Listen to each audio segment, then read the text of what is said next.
Hamas اور اسرائیل میں گھمسان کی جنگ جاری ہے۔ حماس کے القسام بریگیڈ کے جنگجوؤں کے ہاتھوں اسرائیلی فوجیوں کی ہلاکتوں کے بعد ایک بار پھر یرغمالیوں کی رہائی کے لیے عارضی جنگ بندی کا خواہش مند اسرائیل جنگ بندی کی کوششوں میں مصروف ہے، لیکن حماس کی جانب سے اسرائیل کو دو ٹوک الفاظ میں واضح پیغام دے دیا گیا۔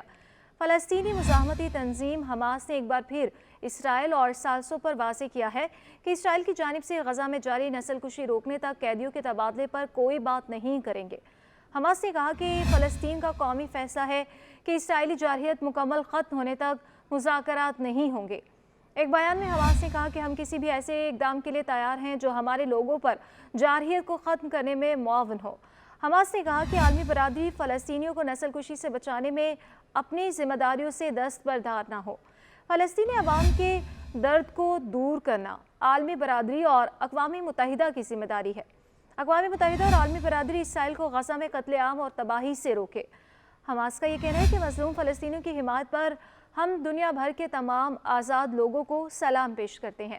ہم فلسطینیوں کی حمایت اور آزادی کی جدوجہد میں آزاد دنیا کی سرگرمیوں کو سراہتے ہیں۔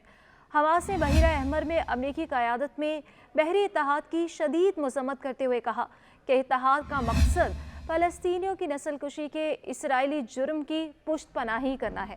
یہ اتحاد کشیدگی میں مزید اضافے کا سبب اور تباہی کا باعث بنے گا۔ تمام ممالک سے مطالبہ کرتے ہیں کہ وہ اس مشکوک اتحاد سے خود کو دور رکھے۔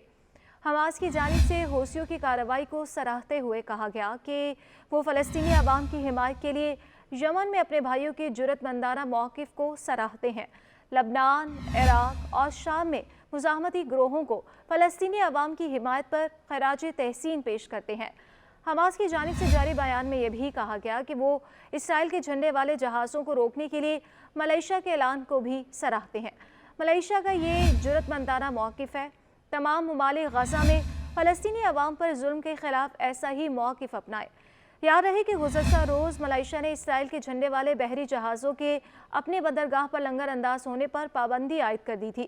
غزہ پر حملے کے رد عمل میں ملائیشیا کے وزیر اعظم نے تمام اسرائیلی مال بردار بحری جہازوں کو اپنی بندرگاہ پر لنگر انداز ہونے سے روکتے ہوئے یہ کہا تھا کہ اسرائیل فلسطینیوں کے قتل عام اور بربریت کے ذریعے عالمی قوانین کی خلاف ورزی کا مرتکب ہو رہا ہے۔ ملائیشین وزیر اعظم انور ابراہیم نے ایک بیان میں کہا تھا کہ اسرائیل کے فلسطینیوں کے خلاف اقدامات عالمی قوانین کی خلاف ورزی ہیں۔ اسرائیل جانے والے بحری جہازوں کو بھی فوری طور پر جنوب مشرقی ایشیائی ملک کی کسی بھی بندرگاہ پر سامان لوڈ کرنے سے روک دیا جائے گا، جبکہ یمن کے حوثی رہنما نے اسرائیل کی مدد کے لیے پہنچنے والے امریکی جنگی جہازوں پر حملے کرنے کی دھمکی دیتے ہوئے کہا تھا کہ اگر ایران کی حمایت یافتہ گروپ کو نشانہ بنایا تو بحیرہ احمر میں امریکہ کے جنگی جہازوں پر حملہ کریں گے۔ حوثی رہنما نے کہا تھا کہ امریکہ کو افغانستان اور ویتنام میں جو کچھ برداشت کرنا پڑا، اب اس سے بھی زیادہ سخت حالات کا سامنا کرنا پڑے گا۔ امریکیوں کو مزید کشیدگی پیدا کرنے یا ہمارے خلاف جنگ چھیڑنے کی حماقت کی ترغیب دی گئی تو ہم بھی خاموش نہیں رہیں گے۔ اور واضح رہے کہ یمن کے حوثی باغیوں نے گزشتہ ماہ سے بحیرہ احمر سے گزرنے والے اسرائیلی بحری جہازوں پر متعدد حملے کیے ہیں۔ حملوں سے نمٹنے کے لیے برطانیہ، Bahrain, Canada, Denmark, France, Italy, Netherland, Norway, Seychelles اور اسپین نے امریکہ کے ساتھ مل کر جنوبی بحیرہ احمر اور اس سے ملحقہ خلیج عدن میں مشترکہ گشت کرنے کا فیصلہ کیا۔ ادھر امریکی خفیہ ایجنسیوں نے تصدیق کی ہے کہ اسرائیلی جنگ سے حماس کی اثر و رسوخ میں مزید اضافہ ہوا اور حماس نے خود کو مسلم دنیا میں فلسطینی کاز کی محافظ کے طور پر کھڑا کر لیا۔ دوسری جانب سلامتی کونسل میں غزہ جنگ بندی سے متعلق قرارداد پر چوتھے روز بھی ووٹنگ نہیں ہو سکی۔ مسودے میں تبدیلی کرا کر امریکہ قرارداد پر رضامند ہو گیا، جبکہ فلسطین اور روس کا اس حوالے سے اختلاف سامنے آیا ہے۔